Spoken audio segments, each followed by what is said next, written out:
Deus não precisa de nada para que a sua vontade seja estabelecida, mas há coisas que só irão acontecer por meio da oração. Como vocês têm acompanhado as reflexões, estamos há uma semana refletindo sobre a oração.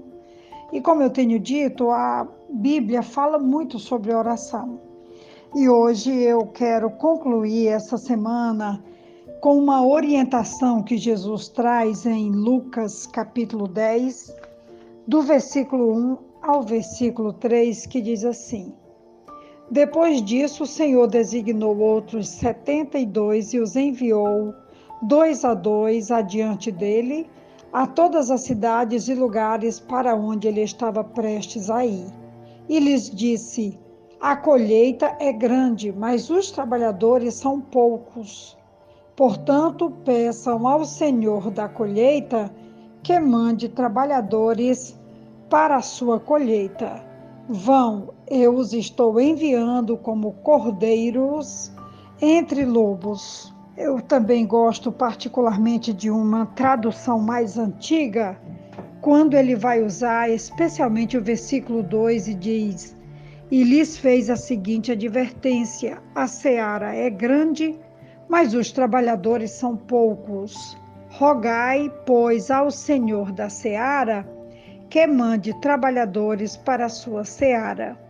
Ide, eis que eu vos envio como cordeiros para o meio de lobos. Charles Spurgeon deixa uma frase muito interessante sobre a oração que diz assim: sempre que Deus deseja realizar algo, Ele convoca o seu povo para orar. Então, se você tem um ministério de oração, Deus te conserve, Deus te abençoe, Deus te recompense. Continue orando, continuemos orando, porque sempre temos uma demanda grande, não só de situações que precisam de uma intervenção divina, como também muitos milagres podem acontecer como fruto de orações que são realizadas no meio do povo de Deus. A oração é o alicerce da missão da igreja. É através dela que conhecemos aquele que comissiona, aquele que envia, aquele que supre e também aquele que provê outros trabalhadores. O texto de Lucas 10, de 1 a 3, nos conclama a orarmos para que Deus envie mais trabalhadores para a sua seara. Ele vai se referir aqui à colheita, se referindo àqueles que precisam ouvir as boas novas e ser reunidos diante de Deus. Havia urgência para a tarefa, assim como as colheitas têm de ser realizadas no tempo certo, quando estão maduras. Era então necessários mais trabalhadores. O apelo do texto é para que possamos orar constantemente e Deus mandará trabalhadores para a sua seara, como diz o versículo 2. A necessidade é sempre maior que a provisão de trabalhadores. Ao orar por trabalhadores, obviamente, devemos estar dispostos a ir. Como diz o versículo 2, orai, quando ele vai dizer: a colheita é grande, mas os trabalhadores são poucos, portanto, peçam ao Senhor da colheita que mande trabalhadores para a sua colheita.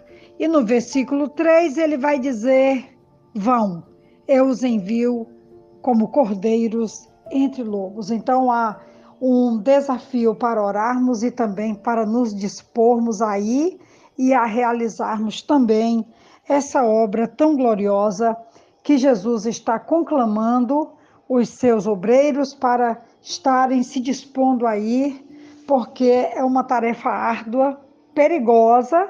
Veja bem que ele vai dizer que será uma missão realizada como cordeiros entre lobos. Então, uma missão perigosa de ser realizada. Na Bíblia de estudo do discipulado, Eu achei muito interessante uma nota nesse texto, quando ele vai dizer aqui que temos aqui um bom desafio, listar as qualidades das pessoas que cumpririam bem essas instruções e também nos avaliar em relação a elas. Algumas características nos versículos de Lucas 10, de 1 a 4, por exemplo, poderiam ser que essas pessoas que não só estão orando, mas também estão indo, elas precisam ser corajosas, elas precisam ser desbravadoras, elas precisam ser visionárias, intercessoras, trabalhadoras, corajosas, ser simples, desprendidas e pessoas de fé, como nós vamos encontrar aí no versículo 4, quando o texto também vai dizer: não levem bolsa, nem saco de viagem, nem sandálias, e não saúdem ninguém pelo caminho. Então, não é uma missão simples, e todas essas características, elas acabam exigindo de nós muito mais do que apenas dizer sim. Nós precisamos também estar munidos dessas características para que a missão seja realmente executada, a missão seja cumprida e ela possa atingir os propósitos, primeiramente, que Deus determinou e espera que a sua igreja faça, e nós termos a alegria de poder realizá-la. Queria ainda dizer que a seara é o mundo. Foi Jesus que definiu a missão da igreja quando ele declarou: ide por todo o mundo e pregai o evangelho a toda criatura. Na Bíblia do pastor Rousseau Shedd também ele traz uma nota sobre esse texto, e ele diz que o desafio missionário, primeiro, tem origem na visão da urgência e grandeza da seara. 2, tem o prosseguimento na oração, como é realmente o foco dessa reflexão de hoje, é que devemos orar para que Deus mande mais trabalhadores para a sua seara, e tem como resultado nós mesmos atendendo ao ide do Senhor e o envio dos ceifeiros, como diz Romanos capítulo 10, versículo 15, que eu gostaria de ler agora. Ele diz assim: como pregarão se não forem enviados? Como está escrito: como são belos os pés dos que anunciam as boas novas. Você que está me ouvindo nesse momento, clame a Deus, primeiro, que renove as forças e a alegria daquelas pessoas que têm um chamado vocacional para cuidar de igrejas e de vidas. Talvez você tenha uma lista de reclamações dos seus líderes, mas acredite, não é tão simples pastorear, cuidar de pessoas, resolver conflitos, movimentar recursos financeiros para cumprir a missão tão importante na expansão do reino de Deus em toda a terra. Vamos orar para que o Senhor da seara envie mais obreiros para a sua seara, e que sejam homens e mulheres que reflitam as ações de Jesus e que tenham um coração ensinável, humilde e cheio de amor pelo rebanho do Senhor em toda a terra. É a reflexão de hoje. Eu espero que nós possamos nos juntar nesse propósito de que Deus realmente levante homens e mulheres para missão tão nobre. Um grande abraço da pastora Betinha, e eu estou com você nessa missão de orar para que Deus envie mais obreiros e que a sua seara seja bem cuidada para a glória do seu nome. Amém.